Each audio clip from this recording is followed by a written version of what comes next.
إن الله وملائكته يصلون على النبي يا أيها الذين آمنوا صلوا عليه وسلموا تسليما.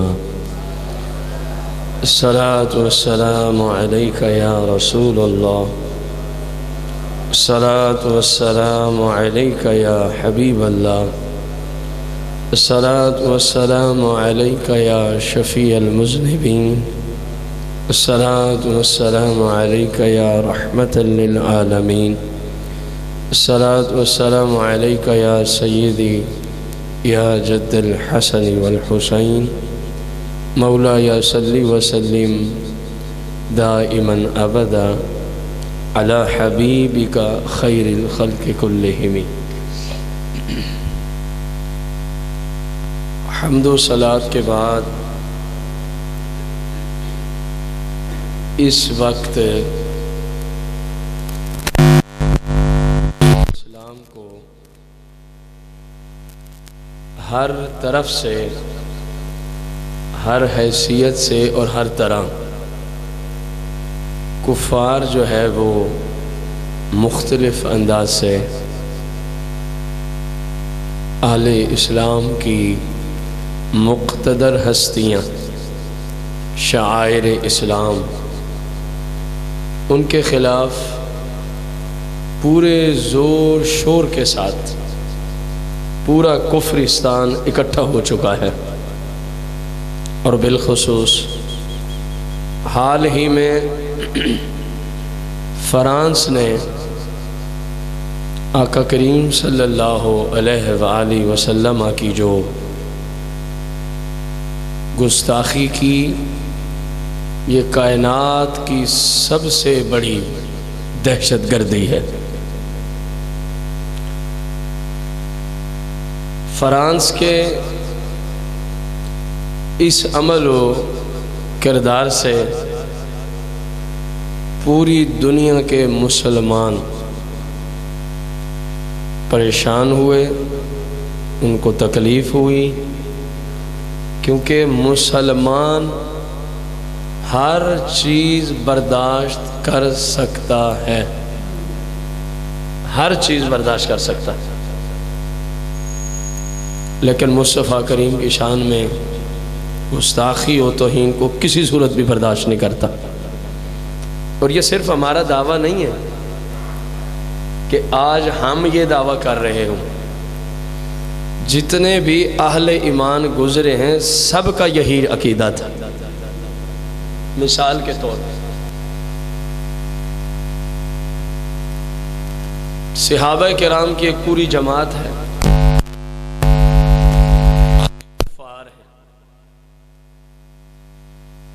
غزوے کا، جہاد کا میدان ہے. تو ایک کافر نے رسول پاک صلی اللہ علیہ وسلم کے خلاف زبان کھولی، آپ کی گستاخی کی. تو صحابہ میں ایک صحابی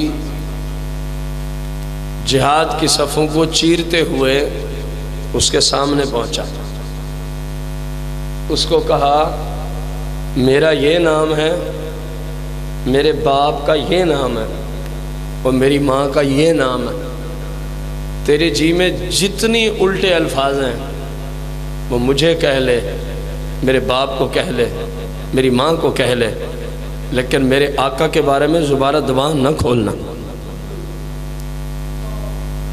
اپنا نام بتایا، اپنی ماں کا بتایا، اپنے باپ کا بتایا. صحابی رسول جنتی شخص،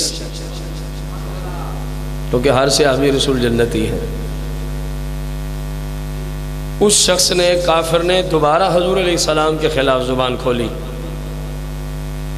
اس صحابی رسول نے پھر کہا میرا یہ نام ہے، میرے باپ کا یہ نام ہے، میری ماں کا یہ نام ہے، جتنا مرضی تیرے پاس توہین امیز کلمات ہیں، گستاخانہ کلمات و جملے ہیں، میرے بارے میں کہہ. میں نے اپنی ماں کا نام بتایا، میری ماں کو بھونک، جتنا تو بھونک سکتا ہے. میرے باپ کے خلاف زبان کھول.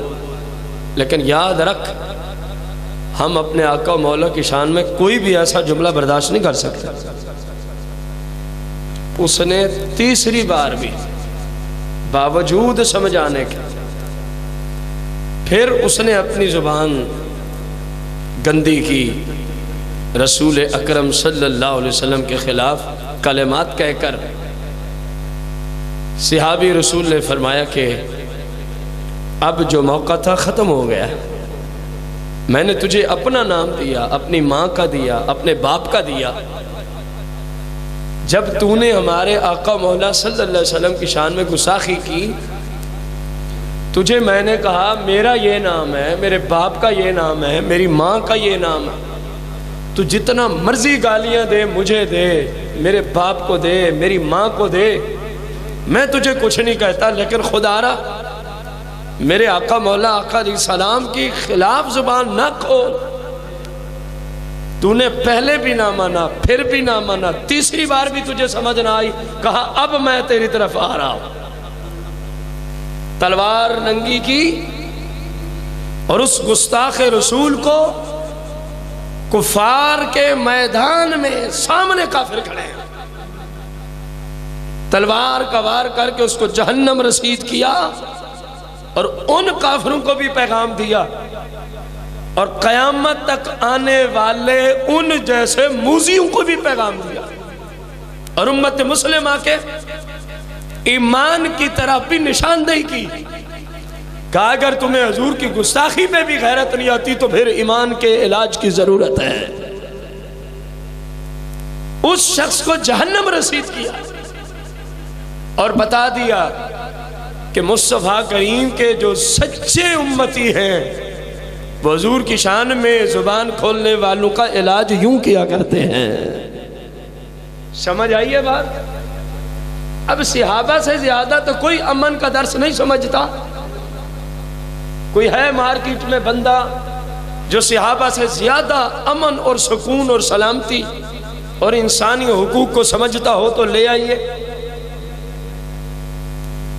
تو جو ایسے جملے اس حالت میں بھی بولے کہ جب وہ سرکاری سطح پر گستاخی پہ تولا، فرانس کے لوگ، فرانس کا وہ جہنمی صدر، وہ ناپاک شکل رکھنے والا فرانس کا صدر، جب ہمارے آقا مولا صلی اللہ علیہ وسلم کی شان میں گستاخی کو سرکاری سطح پہ بھی کہہ رہا ہے، ٹھیک ہے، تو اب اس صحابی رسول نے جس نے اس شخص کو 3 بار کہا یار میرا یہ نام ہے، میرے باپ کا یہ نام ہے اور میری ماں کا، تو میرے آقا کے بارے میں کلمات نہ بول، مجھے بول، میں تجھے کچھ نہیں کہوں گا، میری ماں کو گالیاں دے میں چپ کر جاؤں گا، میرے باپ کو گالیاں دے میں، لیکن یاد رکھ ہمیں آقا مولا علیہ السلام جن کی ذات پہ ہم نے کلمہ پڑھا ہے، انہوں نے ہمیں جو دین سکھایا ہے اس کا تقاضا ہے اگر تو ہمارے آقا کے بارے زبان کھولے گا تو ہم کاٹ کے جہنم میں پھینک ڈالیں گے۔ تو صحابی رسول نے اس کو واصل ہے جہنم کیا۔ یہ کسی ایک مسلک کا مسئلہ نہیں ہے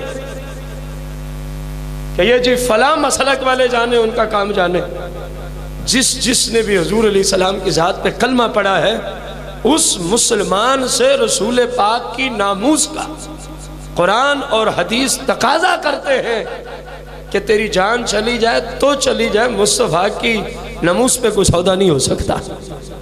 جو آپ کا گستاخ ہے وہ واجب القتل ہے، وہ واجب القتل ہے۔ علماء نے لکھا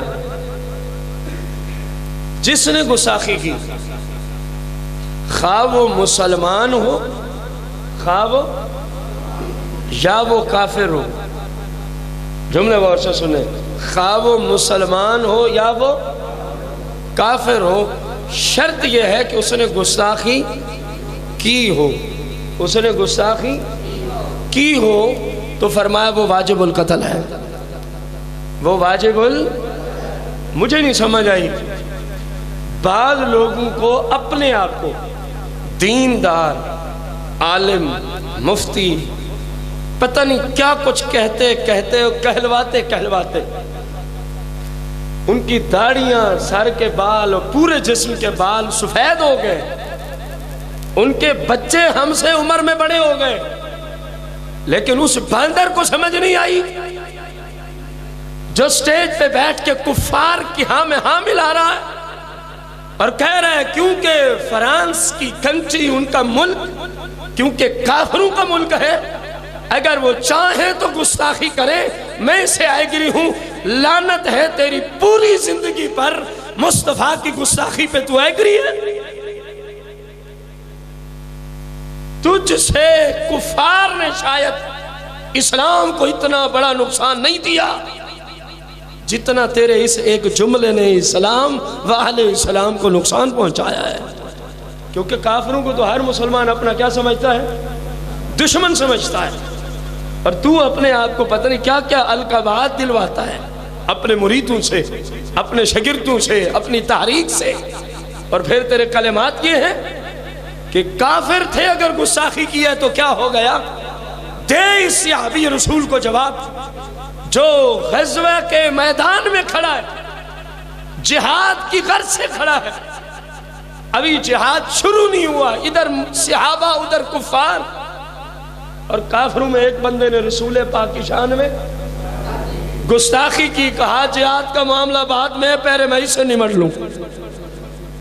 جس اصول شریعہ کا ایک صحابی کو علم نہیں تھا تو تجھے کہاں سے پتا چل گیا؟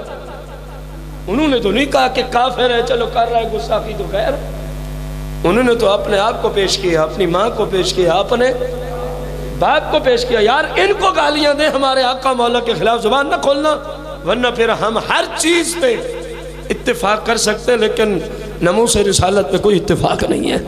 جو گستاخ ہے اس کی ایک ہی سزا ہے، وہ واجب القتل ہے. آپ اندازہ لگا دیکھیں اس ملعون نے تو بہت بڑی گستاخی کی ہے. جناب خلیفہ ثانی عمر بن خطاب رضی اللہ تعالی عنہ، ایمان سے بتانا، عند المسلمین وعند رسول اللہ وعند اللہ تعالی وعند اللہ عز و جل، جناب عمر اللہ کی جناب میں، مصطفیٰ کریم کی جناب میں، اور عند المسلمین مسلمانوں کے نزدیک قطعی طور پہ جنتی بندے ہیں کہ نہیں ہیں؟ ذرا اونچی بولے. جناب عمر قطعی طور پہ جنتی گروہ، کیونکہ ہر صحابی نبی ہی جنتی ہے، اور آپ تو عشرہ مبشرہ میں کھڑے ہیں، آپ تو خلفائے راشدین میں کھڑے ہیں. پوری کائنات کے مسلمان بشمول صحابہ و اہل بیت سب کے سب مرید مصطفیٰ ہیں. اکیلا عمر ہے جو مراد مصطفیٰ ہے. حضور نے خود رب سے مانگا ہے، یا اللہ مجھے یہ عمر مجھے دے دے بس. تو جس ذات کو خود رسول اللہ مانگے، ان کا عقیدہ دیکھو گستاخی رسول کے متعلق. فرانس نے تو حدیں پار کر دی ہیں. جملے کتنے ہیں، کام کتنا ہے، اور فاروق اعظم نے فیصلہ کیا کیا ہے. اور یہ باقاعدہ سورہ نساء آیت نمبر 65 کا شان نزول ہے. ایک صحابی رسول اکرم نور مجسم صلی اللہ علیہ وسلم کی بارگاہ میں دو بندے اپنا مقدمہ لے آئے. دو بندے اپنا، ایک طرف یہودی ہے، دوسری طرف اپنے آپ کو مسلمان کہنے والا ہے. مسلم نہ کہیں اس کو، اپنے آپ کو مسلمان ہے، بظاہر کلمہ بھی پڑھتا ہے، نماز بھی پڑھتا ہے، سارے اسلام والے معاملے.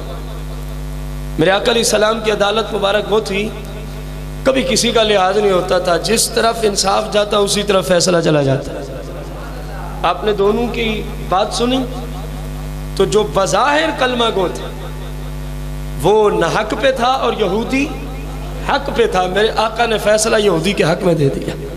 فرمایا اس مقدمہ میں یہ سچا ہے. اس سے ہمیں بھی درس ملا کہ اپنے پرائے کا لحاظ، ذرا اونچی بولیں، یہ جی ہمارا رشتہ دار تھا اس لیے میں تو جج تھا، میں نے بس جان بوجھ کے اس کے حق میں فیصلہ دیا، قیامت کے دن تیرا مقدر جہنم ہے. یہ جی غریب الوطن تھا، وہ تو ہمارے محلے کا بندہ تھا، تو پھر ہم نے محلے والے کی ہاں میں ہاں ہی ملانی تھی۔ بھلے غریب الوطن قرآن اس کا ساتھ دے رہا تھا، حدیث اس کا ساتھ دے رہی تھی، مذہب و شریعت سارا اس کے ساتھ کھڑے تھے، ہم تو محلے کو بچا رہے تھے۔ محلہ تیرے بچانے سے نہیں بچے گا، تو خود جہنم کا ایندھن بنے گا اگر تو نے ظلم کا ساتھ دیا، اگر تو نے ظلم کا ساتھ دیا۔ یاد رکھنا، میرے آقا نے کوئی رعایت نہیں کی کہ یہ تو کلمہ پڑھ رہا ہے اور وہ فرمایا وہ بندہ حق میں ہے، باہر نکلے تو یہ جو بظاہر کلمہ گو تھا کہنے لگا یار مجھے لگتا ہے نا فیصلہ ہمارا ٹھیک نہیں ہوا۔ اب یہودی نے کہا یار تمہارے نبی نے فیصلہ کیا؟ کہہ رہے نہیں ابو بکر سے کرو، نہیں ابو بکر سے کرو۔ ابو بکر صدیق تو فنا فی الرسول کے مقام پہ تھے، جب وہاں پہنچے تو یہودی بڑے چلاک ہوتے، کہا جی یہ فیصلہ تمہارے آقا مولا علیہ السلام نے بھی کیا ہے۔ فرمایا پھر جو حضور کا فیصلہ میرا وہی، مجھے سننے کی بھی حاجت نہیں ہے، میں تمہارا مقدمہ سنتا بھی، جو مصطفیٰ کا فیصلہ ہے وہی غلام مصطفیٰ کا فیصلہ ہے۔ یہ باہر نکلے سے نہیں مجھے تسلی نہیں ہوئی، عمر سے فیصلہ کرواتے۔ یہودی چوپ ہے، بظاہر کلمہ پڑھنے والا کیا کہہ رہا ہے؟ جناب عمر سے فیصلہ کرواتے۔ اور آپ کو پتہ ہے جناب عمر کے جلال کا، خصوصاً جب بات ناموس رسالت کے متعلق آ جائے، جب بات ذات مصطفیٰ کریم کے متعلق آ جائے، اب چلے جناب عمر کی بارگاہ میں فیصلہ لے۔ آپ اندازہ لگانا، یہ سنانے ہی لگا تھا تو یہودی نے کہا حضور یہ فیصلہ تمہارے نبی علیہ السلام نے میرے حق میں کر دیا ہے، ابو بکر صدیق نے بھی میرے حق میں کیا ہے، لیکن اس کو تسلی نہیں ہو رہی۔ جناب عمر نے صرف ایک جملہ بولا، وہ جو بظاہر کلمہ پڑھتا تھا اس سے کہا یہ بندہ ٹھیک کہہ رہا ہے، یہ یہودی کہ واقعی یہ فیصلہ رسول اکرم علیہ السلام نے یہودی کے حق میں کیا؟ وہ کہنے لگا ہاں جی ہم گئے تھے، فیصلہ تو اسی کے حق میں ہوا۔ فرمایا ٹھہرو پھر عمر فیصلہ کرتا ہے، بس اتنی بات، ٹھہرو پھر عمر۔ اب اس میں کتنی گستاخی ہے، دلیل بھی تو سمجھ آئے نا ہمیں کہ گستاخ رسول واجب القتل ہے، کتنی اس میں گستاخی ہے۔ صرف اتنا جملہ ہے، وہ بظاہر کلمہ پڑھنے والا کہہ رہا ہے مجھے حضور کا فیصلہ پسند نہیں، بس اس کے سوا کوئی اور جملہ، مجھے حضور کا فیصلہ۔ جناب عمر نے فرمایا ٹھہرو پھر فیصلہ عمر کرتا ہے۔ اندر گئے، ننگی تلوار ہاتھ میں لے کے آئے، اور جو بظاہر کلمہ پڑھنے والا تھا جناب عمر نے تلوار لہرائی اور اس بندے کے دو ٹکڑے کیے اور فرمایا یاد رکھو جس کو ہمارے آقا مولا علیہ السلام کا کیا ہوا فیصلہ منظور نہ ہو، ہمارے نزدیک مرتد ہے، گستاخ رسول ہے، اس کی سزا واجب القتل ہے۔ میں نے مصطفیٰ سے فتویٰ نہیں لیا لیکن اس کو قتل کر دیا ہے، جو کرنا ہے جا کے کر۔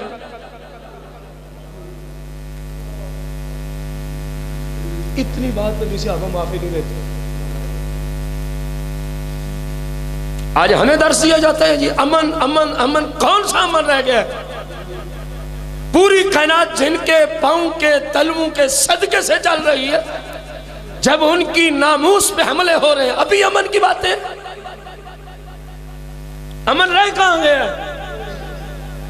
تم ہمیں روزانہ 50 گالیاں دو، ہم کبھی بھی تمہارے خلاف زبان نہیں کھولیں گے، لیکن ہم اپنے آقا مولا کے بارے میں ایک ادنا سا بھی توہین امیز جملہ بھی مسلمان کم از کم برداشت نہیں کرتا۔ مسلمان کم از کم برداشت، اس کے وہ رسا دوڑے جناب آقا علیہ السلام کی بارگاہ۔ جناب عمر نے ایک مسلمان کو قتل کر دیا، ابھی تک قرآن کا فیصلہ نہیں اترا، آیت کا شان نزول چل رہا ہے، آیت نہیں آئی۔ میرے آقا علیہ السلام فرماتے ہیں مجھے اتنی امید ہے میرا عمر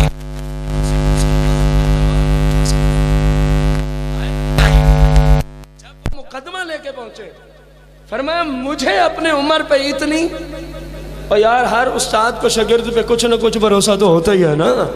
جب عام استاد شاگردوں کی مزاج کو سمجھتا ہے تو پھر مصطفیٰ کی تو بات ہی کچھ اور ہے۔ شاگرد بھی بے مثال، صحابہ کی جماعت، سمجھ آ رہی ہے؟ اور استاد تو پھر رب نے بنایا ہی بے مثال ہے نا، جن جیسا کوئی نبی نہیں اللہ نے پیدا فرمایا یار۔ سارے نبی مصطفیٰ کریم کے آپ کے تذکرے کرتے گئے اور یہ خواہش رکھتے گئے کاش کہ مصطفیٰ کی امتی ہونے کا شرف مل جائے، تو بخاری کے حوالے سے رب نے معراج کی رات ان سب نبیوں کی ایک خواہش بھی پوری فرما دی تھی۔ مسجد اقصیٰ تھی، مصطفیٰ آگے تھے، سارے نبی پیچھے کھڑے تھے۔ یہ صحیح بخاری میں بھی ہے، مسلم میں بھی ہے، آپ اندازہ لگائیں۔ میرے آقا علیہ السلام تو اپنے شاگردوں کے مزاج کو جس طرح جانتے ہیں، کوئی استاد اپنے شاگردوں کے مزاج کو جان سکتا ہی، کیونکہ کوئی استاد اس لیول کا آئے گا تو جانے گا نا، کوئی شاگرد اس لیول کا نہ شاگردوں جیسا قیامت تک کوئی آ سکتا ہے، نہ مصطفیٰ جیسا کوئی قیامت تک آ سکتا ہے۔ فرمایا میرا عمر کسی مسلمان پہ ہاتھ اٹھائے یہ ممکن نہیں۔ اتنی بات گزری، جناب جبریل نازل ہو گئے، جناب اللہ کا قرآن لے کے آیا ہوں، فلا وربک لا یؤمنون۔ اے حبیب اللہ فرما رہے سورہ نساء 65، غور کریں، اللہ فرما رہے فلا وربک، حبیب اللہ فرماتا ہے مجھے آپ کے رب کی قسم ہے۔ ویسے فرما دیتا مجھے اللہ کی قسم ہے، مجھے ذات کی قسم ہے، نہیں، فلا وربک، اے حبیب میں رب ہوں کہ آپ کے رب کی قسم اٹھاتا ہوں، آپ کے رب کی، لا یؤمنون، کوئی بندہ بھی اس وقت تک مسلمان حتی یحکموک فیما شجر بینہم، یہاں تک کہ اپنے مقدمات میں آپ کو حاکم تسلیم کریں اور جو آپ فیصلہ فرما دیں، ثم لا یجدوا فی انفسہم حرجا مما قضیت ویسلموا تسلیما۔ اے حبیب زبان سے جملے بولنا تو بڑے دور کی بات ہے، اللہ فرماتا ہے لا یجدوا فی انفسہم، آپ کے مبارک آرڈر اور فیصلے کے سامنے دل میں بھی ملال لے آنے کی اجازت نہیں ہے، جو آپ کا فیصلہ ہو دل و جان سے تسلیم کریں گے تو مسلمان، ورنہ مرتد۔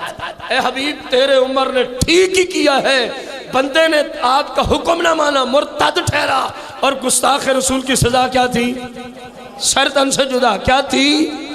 تو جناب عمر نے سر تن سے جدا کر دیا ہے۔ میرے آقا فرماتے ہیں اس کے قتل کو شریعت، قرآن، رب، رسول نے ضائع کر دیا، کیونکہ گستاخ رسول کے قتل کا کوئی معاوضہ نہیں ہوتا۔ اتنی بات پہ صحابہ، ابھی نہ قرآن آیا تھا نہ مصطفیٰ سے کیا لیا، آپ اندازہ لگائیں، رسول پاک اسی شہر میں رہتے ہیں، ایک ہی شہر ہے، ایک ہی زمانہ ہے، ایک ہی جگہ ہے، لیکن عمر نے وہاں جا کر پوچھ کر قتل کرنا، کہا یہ مزاج عشق رسول کے کام خلاف ہے، لیٹ ہو جائے گی گستاخ سانسیں لیتا رہے اور رسول پاک کے شاگرد بھی زندہ ہوں، کہا یہ نہیں ہو سکتا، یا شاگرد نہیں رہیں گے یا گستاخ ختم کریں گے۔ تو جناب عمر نے اتنی مہلت دیے بغیر اس گستاخ کا سر، اتنا جملہ کہ مجھے فیصلہ منظور نہیں، اور فرانس کی اتنی بڑی گستاخی جس کو مسلمان، حالانکہ نقل کفر کفر نہ باشد، کسی کا کفر آپ سنانے کے لیے، کسی کو بتانے کے لیے لیں تو کفر نہیں ہوتا، لیکن پھر بھی دل برداشت نہیں کرتا کہ وہ جملے آپ کو بتائے جائیں۔ جب رسول اللہ کی بارگاہ سے، اللہ کی بارگاہ سے اتنی بات پر کیا کیا جاتا تھا لوگوں کو؟ جہنم واصل۔ کیا کیا جاتا تھا؟ تاکہ دونوں باتیں ثابت ہوں نا، بندہ مرتد بھی ہو گیا اور قتل بھی لازم ہو گیا، جہنم تبھی واصل ہوتا ہے۔ اسلام سے نکلا کتنے جملوں پہ؟ مجھے آقا کا فیصلہ، تو پھر قرآن عمر کے حق میں اترا کہ نہ اترا؟ رب کا فیصلہ عمر کے حق میں آیا کہ نہ آیا؟ رسول اللہ کا فیصلہ عمر کے حق میں آیا کہ نہ آیا؟ تو پھر آج یہ چونو چیراں کیسی ہے؟ یہ ہو گیا تو وہ ہو گیا، یہاں ہو گیا تو یوں ہو گیا، ٹھیک ہو گیا۔ تو ناموس رسالت پر، تعظیم مصطفیٰ پر، ذات مصطفیٰ پر کسی بھی طرح کا بندہ ہو، اگر وہ گستاخی کرتا ہے تو تو قرآن و حدیث کی روشنی میں وہ شخص واجب آپ کے سامنے میں نے 2 حدیثیں رکھنی، ایک آیت پیش کی اب تک، اور دونوں گستاخوں کو واصل جہنم کرنے والے کس گروہ کے بندے ہیں؟ جنتی گروہ کے۔ کس گروہ کے بندے ہیں؟ پہلا بھی صحابی رسول ہے جس نے ایک مشرک کو رسول پاک کے خلاف زبان کھولنے پہ وارننگ تو دی لیکن اس کو سمجھ جہنم رسید کیا، اور دوسرا بھی جنتی گروہ کا بندہ جناب عمر بن خطاب ہے، جناب عمر بن۔ اور اگر آج کل کے مفتی ہوتے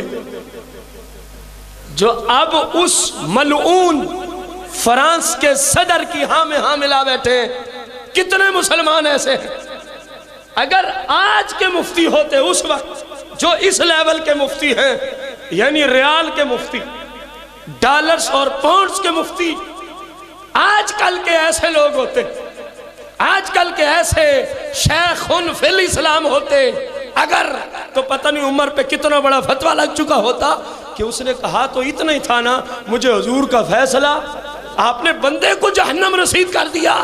مصطفیٰ جیسا مفتی اعظم تشریف رکھتا تھا، فرمایا جس نے اتنے جملے بولے مجھے حضور کا فیصلہ پسند نہیں، وہ بھی واجب القتل ہے۔ اور رب نے رسول پاک جناب عمر کی تائید میں قرآن نازل کر کے بتایا کہ مجھے رب کا بھی یہی فیصلہ ہے، مجھے رب کا بھی یہی فیصلہ ہے۔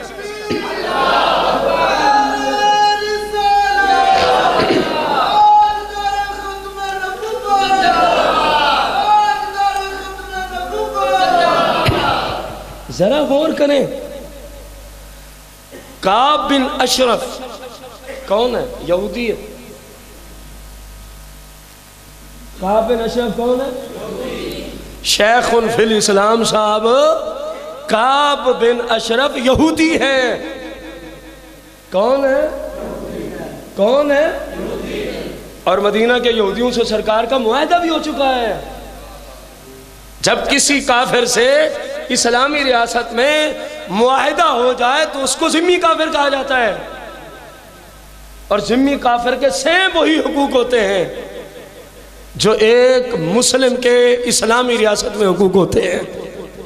ذمی کافر کا مطلب ہے وہ اسلامی ریاست کے سربراہ کی اجازت سے اسلامی ریاست میں رہتا ہے، کچھ شرائط کے ساتھ اس نے ماہانہ یا سالانہ اسلامی ریاست میں کچھ پیسے بھی جمع کروانے ہوتے ہیں۔ یہ کعب بن اشرف ذمی کافر ہے، اگرچہ یہودی ہے، کیونکہ تمام یہودیوں سے میرے آقا کا مدینے کے یہودیوں سے کیا ہو چکا تھا؟ معاہدہ، جب اب ہجرت فرما کے آئے تھے۔ اب اس نے میرے آقا کریم علیہ السلام کے خلاف زبان کھولی۔ کس یہودی نے؟ اونچی بول رہے ہیں۔ میرے آقا علیہ السلام کو پتہ چلا کہ کعب بن اشرف میرے خلاف زبان کھولتا ہے، میرے خلاف اشعار لکھے تھے حضور علیہ السلام کے خلاف اس نے، اور پھر وہ اشعار محافل میں اپنے جیسے بے ایمانوں کو پڑھ پڑھ کے سناتا تھا۔ تو یہ بات پہنچی جناب مصطفیٰ کریم علیہ السلام تک، تو جملے سنے۔ عمر بن دینار نے جناب جابر بن عبداللہ سے روایت کیا کہ رسول اکرم صلی اللہ علیہ وسلم کو جب پتہ چلا کہ یہودی کعب بن اشرف میرے خلاف زبان کھولتا ہے تو قال النبی صلی اللہ علیہ وسلم من لکعب بن اشرف فإنه قد أذلها ورسوله او کما قال النبی علیہ السلام، فرمایا میرے غلاموں کون ہے جو کعب بن اشرف کو جہنم رسید کرے؟ مصطفیٰ اعلان فرما رہے ہیں، جنتی گروہ میں بیٹھ کے فرما رہے ہیں، فرمایا من لکعب بن اشرف، تم میں سے کون ایسا جوان ہے جو کعب بن اشرف کو جہنم رسید کرے؟ اے اللہ کے رسول کیوں؟ فرمایا فَإِنَّهُ قَدْ أَذَلَّهَا وَرَسُولَهَا، کیونکہ اس نے اللہ کو بھی تکلیف دی، ورسولہ، اور اللہ کے رسول کو بھی، حالانکہ گستاخی تو مصطفیٰ کی شان میں کرتا تھا۔ آپ نہیں سمجھے، اسلوب حدیث نہیں سمجھ سکے، وہ رسول پاک کے خلاف زبان کھولتا ہے، اور رسول پاک فرماتے ہیں اس لیے اس کو جہنم رسید کرنا ہے فَإِنَّهُ قَدْ أَزَلَّهَا وَرَسُولَهُ، کیونکہ کعب بن اشرف نے اللہ کو بھی اذیت دی ہے ورسولہ، اور اللہ کے رسول کو بھی، حالانکہ اس کے اشعار حج پر صرف رسول پاک کے خلاف تھے، تو حضور پاک نے بتایا جب مجھے تکلیف پہنچتی ہے تو میرے رب کو بھی پہنچتی ہے، اس لیے فرمایا فَإِنَّهُ قَدْ أَزَلَّهَا وَرَسُولَهُ، یعنی جو حضور کا گستاخ ہے وہ اللہ کا، سارے بولے میں اگلی حدیث کا حصہ سنوں، جو مصطفیٰ کا گستاخ ہے وہ، جو رسول، ہاتھ بلند کر کے، جو رسول پاک کا گستاخ ہے وہ، جو آقا کا گستاخ ہے وہ، یہ حدیث بتا رہی ہے۔ اور کتنی قرآنی آیات کے اندر یہی مفہوم موجود ہے۔ ایک بندہ کھڑا ہوتا محمد بن مسلمہ، ہاتھ جوڑ کے اجازت ہو تو پھر یہ کام میں کر دیتا ہوں، اجازت ہو تو پھر یہ کام میرے آقا علیہ الصلوۃ والتسلیم نے فرمایا اجازت ہے، جاؤ اس کو ٹھکانے لگا دو۔ یہ امن کا درس دیا جا رہا ہے جی، کہاں سے؟ وَمَا أَرْسَلْنَاكَ إِلَّا رَحْمَةً لِلْعَالَمِينَ سے۔ آج امن کا رونا رونے والے ایک جھوٹے پادری کی خلاف کوئی بندہ زبان کھولے تو پورا کفرستان اس بندے کے خلاف اکٹھا ہو کے محاذ کھڑا کر دیتا، پورے انبیاء اور رسول کے آقا مولا کے خلاف۔ تو ہم نے جو عظیم دہشت گردی کی، شاید اس سے بڑی دہشت گردی کائنات میں کوئی نہیں ہے۔ اب ہم بات کریں تو پھر امن یاد آتا ہے۔ ہماری عزتیں، ہماری جانیں، ہماری اولادیں، ہمارے باپ، ہماری مائیں، ہماری بیویاں، ہماری بچیاں، بہنیں، اللہ کی قسم ہے سب کچھ رسول پاک کی عزت پہ قربان کرنے کے لیے ہم تیار ہیں۔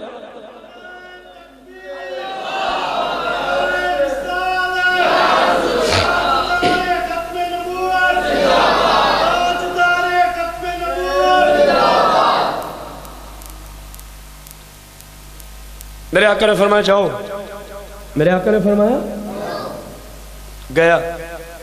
طویل بات ہے، میں مختصر کروں۔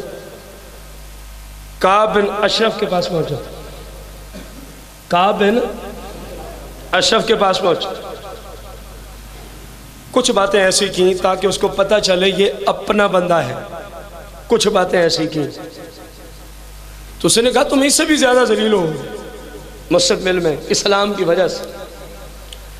تو کہنے لگا کہ محمد بن مسلم مجھے کچھ قرض چاہیے، مجھے کچھ مل سکتا ہے؟ اس نے کہا دے دوں گا۔ کعب بن اشرف یہودی نے کہا، امیر آدمی تھا، تو لیکن کیا رکھو گے میرے پاس کہ کل کو قرض واپس بھی آ جائے گروی کے طور پہ؟ کعب بن اشرف کہنے لگا اپنی عورتوں کو رکھو، جب تک قرض واپس نہیں آئے گا تیری بیٹی، تیری بیوی، تیری بہن میرے پاس رہیں گے۔ محمد بن مسلمہ نے کہا یار تو اتنا خوبصورت جوان ہے، ہم اپنی عورتوں کو تیرے پاس کیسے رکھ سکتے ہیں؟ کہنے لگا چلو اپنے بیٹوں کو رکھ دو۔ محمد بن مسلمہ نے جواب دیا کل کو ہمارے بچوں کو تیرے گھر والے تانے دیں گے، چند پیسوں کی خاطر، درہم اور دینار کی خاطر تمہیں گروی رکھا گیا تھا، یہ ہماری عزت کے خلاف ہے، ہمیں نہیں برداشت ہوتا، ہم عربی لوگ ہیں، تو بھی جانتا ہے کہ ہم عرب کے لوگ کتنے خوددار ہوتے ہیں۔ تو اس نے کہا پھر کچھ تو رکھو، کہا ہم جنگی اسلحہ رکھیں گے۔ پلان تو تیار کرنا تھا نا بے ایمان کو ٹھکانے لگانے، ہم تیرے پاس اپنا جنگی۔ کہنے لگا ٹھیک ہے، کب آؤ گے؟ کہا میں رات کو کسی ٹائم آ پہنچوں گا آج۔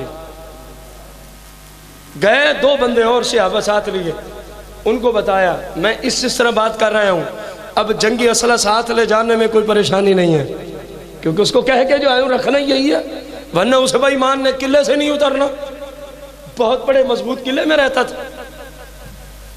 ایسے ہی ہوا، ان دونوں کو کہا کہ میں، وہ خوشبو کا بڑا عادی تھا کعب بن اشرف، جب اترے گا نا، بات چیت تو ہو چکی ہے کہ قرض لینے آ رہا ہوں، تو میں اس کے سر کے قریب جا کے نہ سونگوں گا اور میں اس کو کہوں گا یار تیری خوشبو بڑی خوبصورت ہے۔ ایک دفعہ پھر دوسری دفعہ جب میں دیکھا نا آپ دونوں کہ میں نے اس کے سر کو اچھے طریقے سے پکڑ لیا ہے تو اس کو جہنم رسید کر دیں، یہ پلان تیار ہو۔ اب چلے رات کا وقت ہے، قلعے میں پہنچے، کون؟ محمد بن مسلم، قرض کی بات ہوئی تھی، تو یہ اترنے لگا کعب بن اشرف اپنے قلعے سے۔ اس کی بیوی کہنے لگی مجھے یہ کوئی خونی آواز محسوس ہوتی ہے۔ کہتا نہیں میری بات ہو چکی ہے، یہ تو قرض لینے ہے، اپنا بندہ ہے، اور جو چیز گروی رکھنی ہے دیکھ وہ بھی ساتھ لایا ہے۔ اب اس بدھو کو کیا پتا کہ صحابہ کی بصیرت کتنی دور تک کام کرتی ہے، اس بیچارے کو کیا خبر۔ جب آیا تو محمد بن مسلمہ کعب بن اشرف کے قریب ہوئے، بالکل قریب، اور یوں سونگا، کہا خوشبو کتنی اچھی ہے۔ کہنے لگا تجھے نہیں پتا عرب کی سب سے حسین و جمیل عورت میری بیوی ہے، تو میری مجبوری ہے اپنے آپ کو اس طرح کا رکھنا، اپنے آپ کو۔ محمد بن مسلمہ کہتے اجازت ہو تو ذرا قریب ہو کے سونگ لوں۔ کہنے لگا کوئی مسئلہ ہی نہیں ہے، سونگ لو۔ سونگی لیکن سسٹم میں نہ آ سکا کعب بن اشرف، پھر ہٹ گئے۔ تیسری بار کہا اجازت ہو تو ذرا اچھے طریقے قریب ہو کے سونگ لوں۔ کہا یار کہہ تو رہا ہوں سونگ لو، پھر قرض کا معاملہ کرنا ہے۔ فرمایا ہاں میں قرض ہی تو ادا کرنے آیا ہوں۔ نہیں سمجھے آپ، میں ناموس رسالت کا قرض ہی تو اتارنے آیا ہوں۔ اب بالکل قریب ہوئے، جیسے ہوئے تو پکڑا اس گستاخ کو اور کیا اشارہ، کرو اس کو واصل جہنم۔ صحابہ نے تلوار سے اس کے ٹکڑے کیے، وہ جا رہے ہیں۔ جب مصطفیٰ کی بارگاہ میں آئے، عرض کیا رسول اللہ صلی اللہ علیہ وسلم آپ کا حکم آپ کے خادم نے پورا کر دیا ہے۔ میرے آقا خوشی کا اظہار فرماتے ہیں، فرمایا کہ یہودی گستاخ رسول کو تو نے جہنم رسید کیا، تجھ سے تیرا رب بھی راضی ہے، رسول بھی راضی ہے۔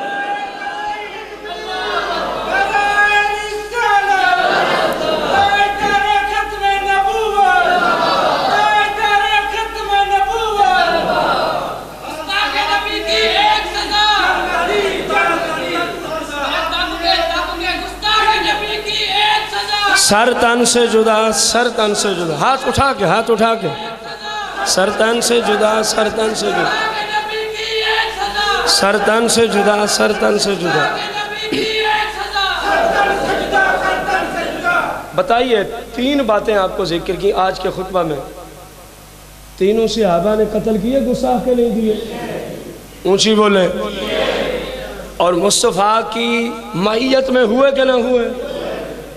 آپ نے خوشی کا اظہار فرمایا، حالانکہ آپ وما ارسلناک الا رحمۃ آپ رؤوف بھی ہیں، آپ رحیم بھی ہیں، لیکن فرمایا گستاخ کے لیے رحمت سے حصہ یہی ہے کہ اس کو زمین سے فوراً جہنم بھیجا جائے۔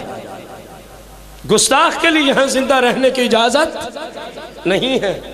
آپ اندازہ لگائیں آج کتنے سارے لوگ ہیں، آپ بھی ذرا اپنا چیک اپ کریں کہ کہیں آپ کو بھی کوئی مسئلہ تو نہیں بن رہا کہ جی وہ اس نے گستاخی کیا تو کیا ہو گیا ہے، یہاں جناب کبھی ریلیاں ہیں، کبھی جلسے ہیں، کبھی جلوس ہیں، یار جتنا ہم کر سکتے ہیں وہی کچھ ہی کریں گے۔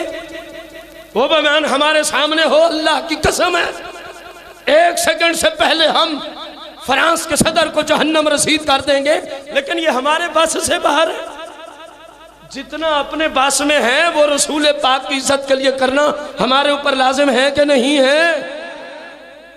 میرے آقا خود آرڈر دیں گستاخ کو جہنم رسید کرو، اور آج لوگ ہمیں کہتے ہیں جی امن امن امن۔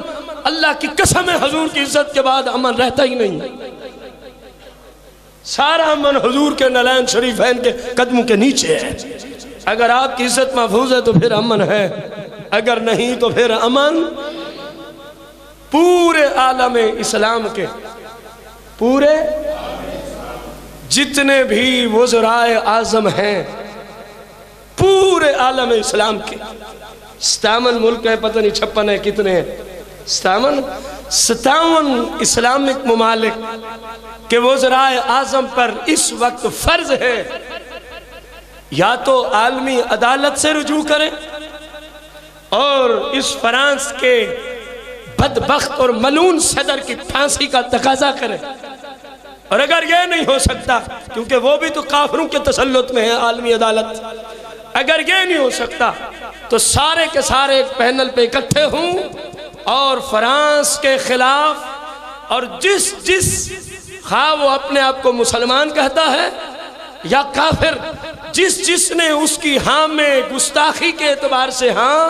ملائی ہے، ان سب کے خلاف اعلان جہاد کریں، ان سب کے خلاف اعلان ہے۔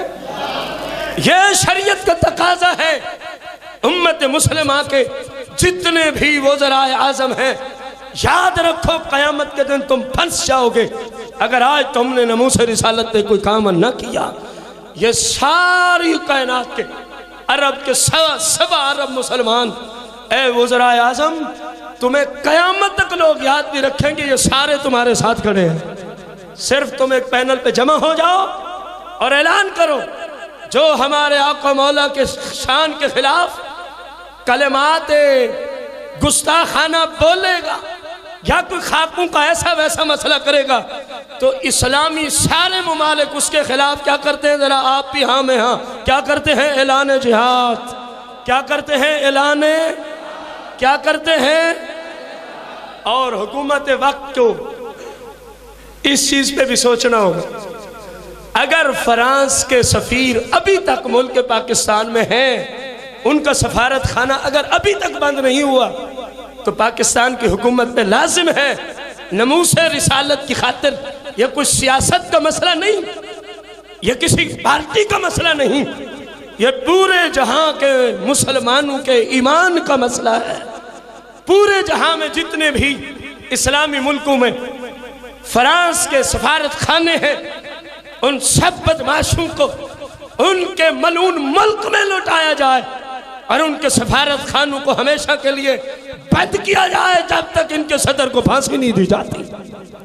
یہ کام کر کے دیکھیں تو صحیح، صحابہ یہی کوئی تو کرتے تھے، جس نے جہاں سر اٹھایا یہ وہی چلے گئے۔ تو پھر اسلام کو ترقیاں ہوتی تھی کہ نہیں ہوتی تھی؟ اسلامی سرحد بڑھتی تھی کہ نہیں بڑھتی تھی؟ تم ڈرتے رہتے ہو اس لیے وہ تم پہ مسلط ہیں۔ آج اس قدر ان کا تسلط ہے، وہ کھلے عام تمہارے نبی آقا علیہ الصلوۃ والتسلیم کی شان میں گستاخیاں کر رہے ہیں، ان کو پرواہ کوئی نہیں ہے۔ یہ صرف تمہاری کمزوریوں کی وجہ سے۔ اللہ تعالیٰ تمام پورے ورلڈ کے، پوری دنیا کے اسلامی ممالک کے جو وزرائے اعظم ہیں، ان کو حضور پاک کی ناموس پہ پہرا دینے کی توفیق عطا فرمائے۔ آمین بجاہ النبی الکریم علیہ الصلوۃ والتسلیم۔